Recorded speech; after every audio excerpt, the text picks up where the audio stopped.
બસ ને ખબર પડી ગઈ ને કે પોલીસ શું છે. બહુ દાદા બનવા નીકળ્યા હતા પણ પોલીસને જ દાદા માનવું પડ્યું. અરે ભાઈ એવા કામ શું કામ કરો છો કે ભાઈ પોલીસને બાપની બાપ બનાવવી પડે. પગ કેવા ચકી વકી થાય છે બધાના જુઓ. એકે હરખો હાલી શકતો નથી. હાલે ક્યાંથી? પોલીસે બરાબરની સર્વિસ કરી છે અને સર્વિસ કરે જ ને. ધંધા જેવા કર્યા હતા.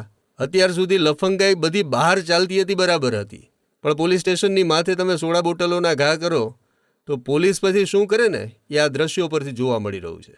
કેવા બોલી રહ્યા છે બધા પોપટની જેમ, પોલીસ અમારા દાદા છે. સાંભળો, પોલીસ અમારા દાદા છે, પોલીસ અમારા દાદા છે, પોલીસ અમારા દાદા છે, પોલીસ અમારા દાદા છે.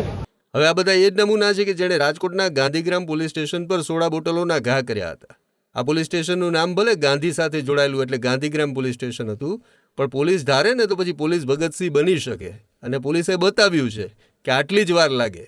પોલીસે આ બધાની હોશિયારીની બરાબરની હવા કાઢી અને જાહેરમાં એવો વરઘોડો કાઢ્યો ને અને આ બધાને પાછા દોરડે બાંધી અને મહિલા કોન્સ્ટેબલોના હાથે પકડાવ્યા અને પોલીસે એ વાત સાબિત કરી બતાવી કે તમને બધાને સીધા કરવા માટે તો મહિલા પોલીસ કર્મચારી જ કાફી છે. આમ રાજકોટના જાહેર રસ્તા પર પોલીસ અમારા દાદા છે, પોલીસ અમારા દાદા છે બોલતા થઈ ગયેલા આ લફંગાઓને પોલીસે બરાબરનો પાઠ ભણાવ્યો છે અને બરાબર છે.